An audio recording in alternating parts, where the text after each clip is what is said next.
जय हिंद दोस्तों, मैं हूं पुरुषोत्तम और आज फिर हाजिर हूं एक नए वीडियो के साथ। अगर आप चैनल पर नए हैं तो चैनल को लाइक, सब्सक्राइब और शेयर ज़रूर करना। आज आज का हमारा टॉपिक है कबीर मस्त मौला। कबीर या कबीर साहब जी 15वीं सदी के भारतीय रहस्यवादी कवि और संत थे। वे हिंदी साहित्य के भक्तिकालीन युग में परमेश्वर की भक्ति के लिए एक महान प्रवर्तक के रूप में उभरे। इनकी रचना ने हिंदी प्रदेश के भक्ति आंदोलन को गहरे स्तर तक प्रभावित किया। उनका लेखन सिखों के आदि ग्रंथ में भी देखने को मिलता है। वे हिंदू धर्म व इस्लाम के को न मानते हुए धर्म एक सच्चे ईश्वर में विश्वास रखने वाले थे। उन्होंने समाज में फैली कुरीतियाँ, कर्मकांड, अंधविश्वास की निंदा की और सामाजिक बुराइयों की कड़ी आलोचना भी की। उनके जीवन काल के दौरान हिंदू और मुस्लिम दोनों ने उन्हें बहुत प्रताड़ित किया। कबीर पंथ नामक धार्मिक संप्रदाय इनके शिष्यों के अनुयायी हैं। विद्वानों में इनके जन्म को लेकर मतभेद है। यहाँ पर स्वयं कबीर ने उसका उत्तर देते हुए लिखा है, अनंत कोट ब्रह्मांड में बंदी छोड़ कहा है, सो तो एक कबीर है जो जननी जाए न माए। मान्यताओं के अनुसार संत कबीर का जन्म ज्येष्ठ मास की पूर्णिमा को हुआ था।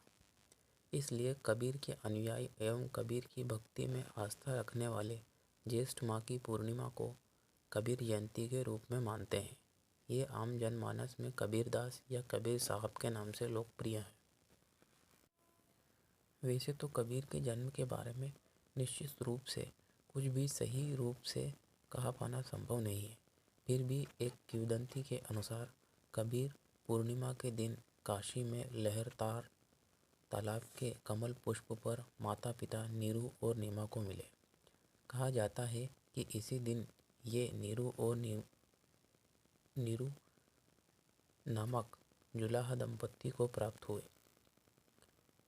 इन्होंने ही कबीर का पालन पोषण किया था। आगे हम जानेंगे कबीर की रचनाओं के बारे में। बीजक और शबद दोनों कबीर की प्रामाणिक रचनाएं हैं। बीजक में इन शब्दों की प्रामाणिकता दिखाने के लिए कभी भी साखियाँ नहीं उद्धृत की गई। इसका अर्थ यह हुआ कि बीजक में शब्दों एवं साखी सबसे अधिक प्रमाणित है, अपने लिए किसी अन्य प्रमाण की आवश्यकता नहीं रखता है। परंतु कुछ विद्वान ये नहीं मानते कि बीजक के बाहर कबीर ने कुछ नहीं कहा। कबीर पंथियों में कबीर के स्वयं वेद के 4 भेद बताए गए हैं, कूटवाणी, टकसाल, मूल ज्ञान, बीजक वाणी। बाबू श्याम सुंदर दास जी ने काशी नगरी प्रचारणी सभा में कबीर ग्रंथावली नामक एक महत्वपूर्ण पुस्तक प्रकाशित कराई है। कहा गया है कि इसका आधार एक बहुत पुरानी प्रति है जो 1561 में लिखी। कई परंपराओं से प्रसिद्ध है कि कबीर सिकंदर लोदी के समकालीन थे। उन्होंने स्वामी रामानंद से बचपन में ही शिक्षा ली थी और मृत्यु के समय मगहर को चले गए थे। कबीर साहब जी ने अपने शिष्यों में शिक्षाओं में परमात्मा की भक्ति पर जोर दिया है। कबीर परमेश्वर की जी अपनी वाणी में कहते हैं, दुर्लभ मनुष्य जन्म है, देह न बारंबार, तरोवर ज्यों पत्ता झड़े, बहुरी न लागे डार।